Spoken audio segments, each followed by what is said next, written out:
Hi guys! Welcome to our presentation. This is Muna, Becca and Hella. In this presentation, we're going to review and study the original paper that reported human insulin resistance in individuals. We'll also be discussing the enhancement of insulin sensitivity through the action of the insulin sensitizing drug thiazolidinedione, which will be referred to as TZD during this presentation. The theory behind this article is the concept of insulin resistance and insulin sensitivity. What is insulin resistance?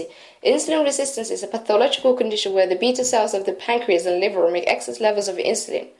Over a period of time, the receptors become less sensitive to the hormone, thus become resistant to it. For this reason, insulin resistance is a primary defect leading to type 2 diabetes.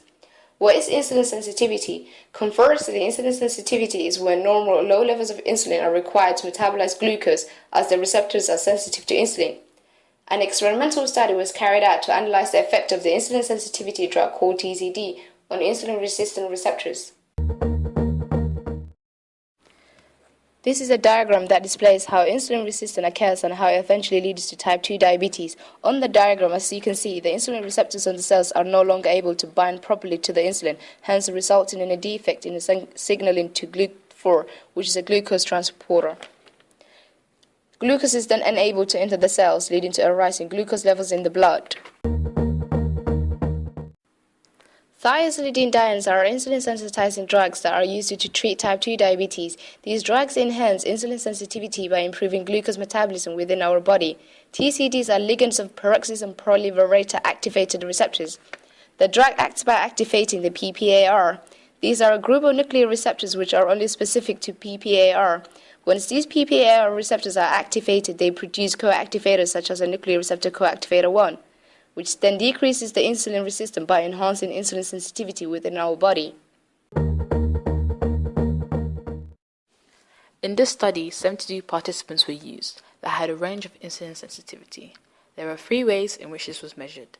Firstly, each subject underwent a hyperinsulinic euglycemic clamp at the start of the study, and after 3 months treatment of TDZ was done. This clamp is used to measure and quantify insulin secretion as well as insulin resistance by increasing the levels of insulin by perfusion or infusion via our blood. Therefore, we are able to see how sensitive our receptors are to insulin, thus to gather a full understanding of how our cells respond to it.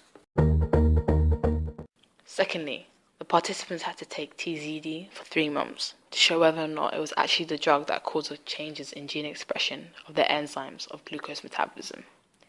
3 different types of TZD were used: rosiglitazone, pulgitazone, or troglitazone, which was used as a form of variation between the participants. We looked at 2 key enzymes involved in glucose metabolism, hexokinase 2 and PDK4. Hexokinase is the first enzyme used in glycolysis, and its action is stimulated by insulin.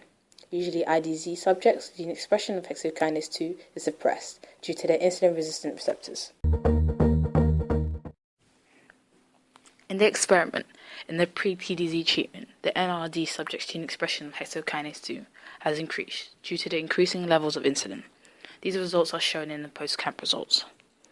However, in the pre-TDZ treatment, the RID subject's gene expression of hexokinase 2 is limited due to their insulin resistance.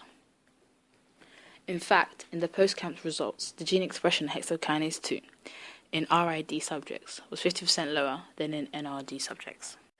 In the post-TDZ treatment, the NRD subject's gene expression of hexokinase 2 increases slightly. However, in the post-TDZ treatment, the RID subject's gene expression of hexokinase 2 increases due to an increase in insulin sensitivity. PDK4, which stands for pyruvate dehydrogenase kinase 4, is an enzyme which inhibits the pyruvate dehydrogenase complex conversion of pyruvate into acetyl coenzyme A, thus stopping the utilization of glucose. PDK4 is a key enzyme in glycolysis, and so defective insulin-induced regulation of PDK4 in insulin-resistant subjects would decrease glycolytic flux. Insulin usually suppresses the expression of PDK4. However, this does not occur in IDR subjects as a result of their resistance to insulin. Defective insulin-regulated PDK4 expression was improved in TZD-treated responder subjects, but not in non-responder subjects who didn't become more insulin sensitive. In the pre-TZD treatment, NRD subjects' gene expression of hexokinase 2 has increased due to increasing levels of insulin. This is shown in its post-clamp results. However, in the post-TZD treatment, the NRD subjects' gene expression of hexokinase 2 increases slightly. On the other hand, in the pre-TZD treatment, the IRD subjects' gene expression of hexokinase 2 is limited due to insulin resistance. However, in post-TZD treatment, the IRD subject's gene expression of hexokinase 2 is due to an increase in insulin sensitivity. This goes on to show that in post-clamp PDK4, gene expression of this enzyme is 7 times higher in IRD subjects.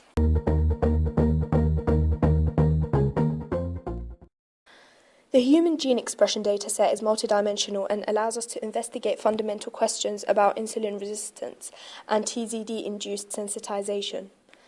The results obtained from the method carried above illustrate the differences between normal and insulin-resistant subjects, uniquely identifying gene expression signatures that characterize TZD-mediated insulin sensitization, hence predicting TZD responsiveness in insulin-resistant subjects. Our findings demonstrate that insulin resistance is characterized by altered insulin-induced expression of genes in skeletal muscle. The fasting to feeding transition altered the expression of many genes in insulin-sensitive subjects, including the key regulators of glycolysis HK2 and PDK4 and other metabolic pathways. The insulin regulation of many genes was significantly blunted in the insulin-resistant subjects. Overall, this study describes the differences between normal and insulin-resistant subjects. The main conclusion we were able to draw from this paper was that the drug thiazolidinedione improved insulin sensitivity in responder subjects. The article also identifies transcriptional factors that differentiate TZD responder subjects from non-responder subjects. Also, 237 insulin target genes were identified. These are genes that are suppressed or activated in the insulin-stimulated state in NRD subjects. We hope you enjoyed our presentation. Thanks for your time.